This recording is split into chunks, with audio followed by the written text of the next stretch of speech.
Bonjour à toutes et à tous, nous voilà donc dans une nouvelle vidéo où cette fois-ci je vous présente la réciproque du théorème de Pythagore.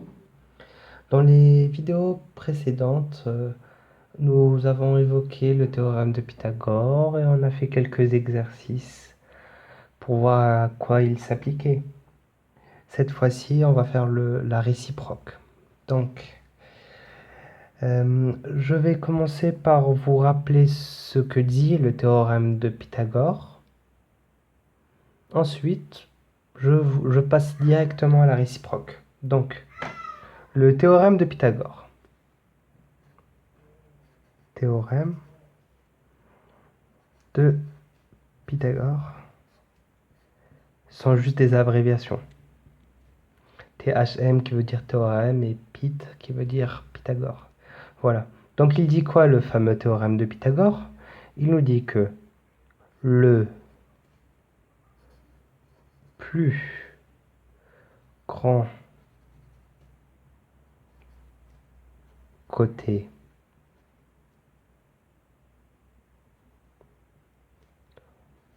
au carré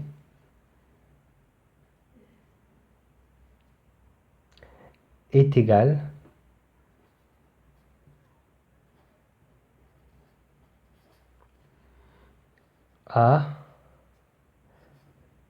la somme des carrés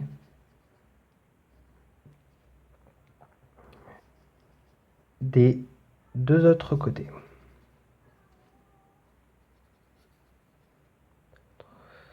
Autre côté, voilà.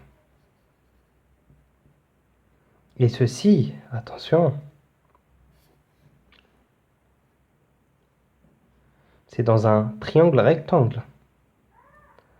Donc je dis dans un triangle rectangle.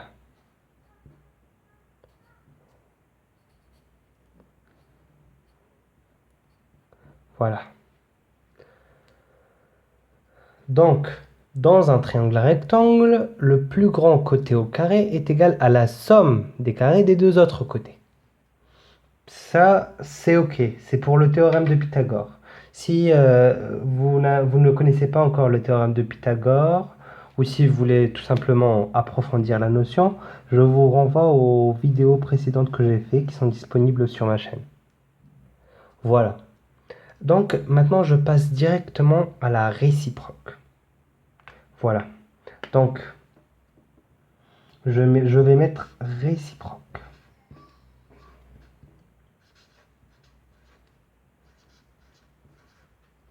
Réciproque. Je sous-entends réciproque du théorème de Pythagore. Voilà. Donc, ça nous dit quoi?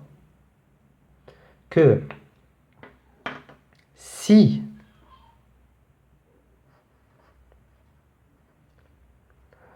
le plus grand côté au carré est égal à la somme des carrés des deux autres côtés,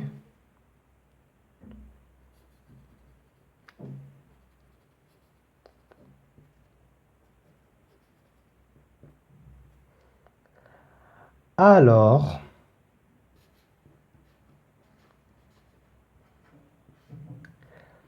il s'agit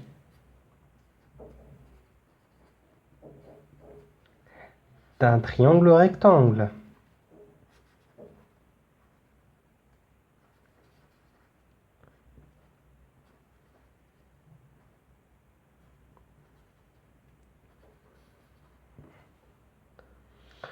Vous voyez la différence?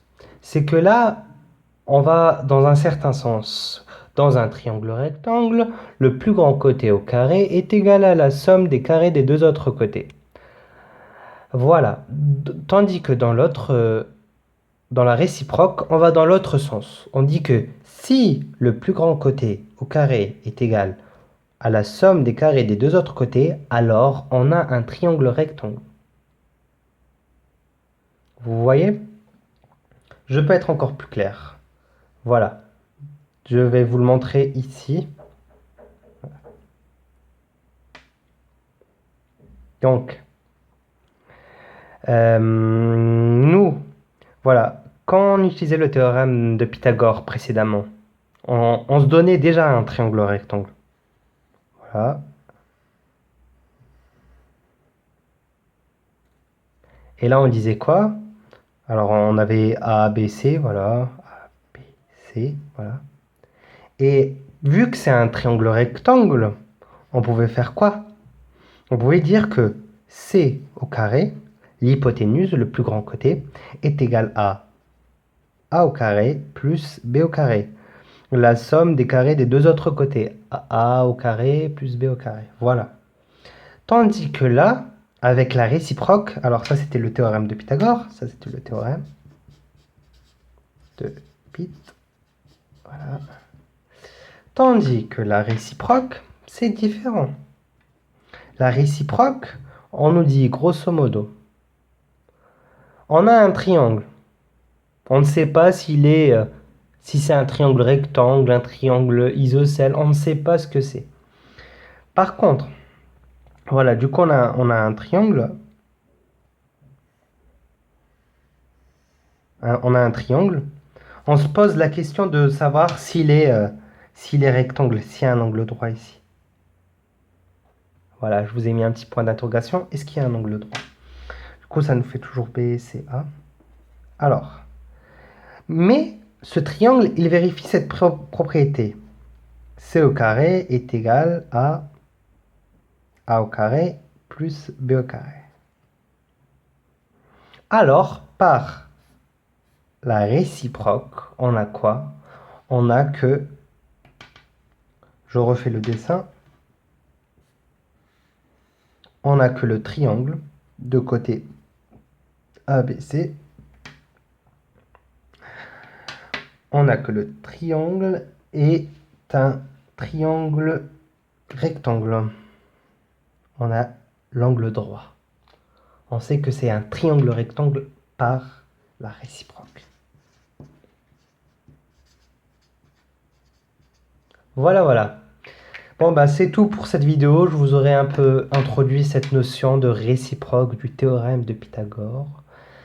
Et je vous retrouve dans une prochaine vidéo où je vous montre un exemple, un petit exercice qui utilise la réciproque du théorème de Pythagore. Voilà, voilà. J'espère que cette vidéo vous aura plu. Et si vous avez des questions ou des commentaires, n'hésitez pas. Voilà, voilà. Au revoir.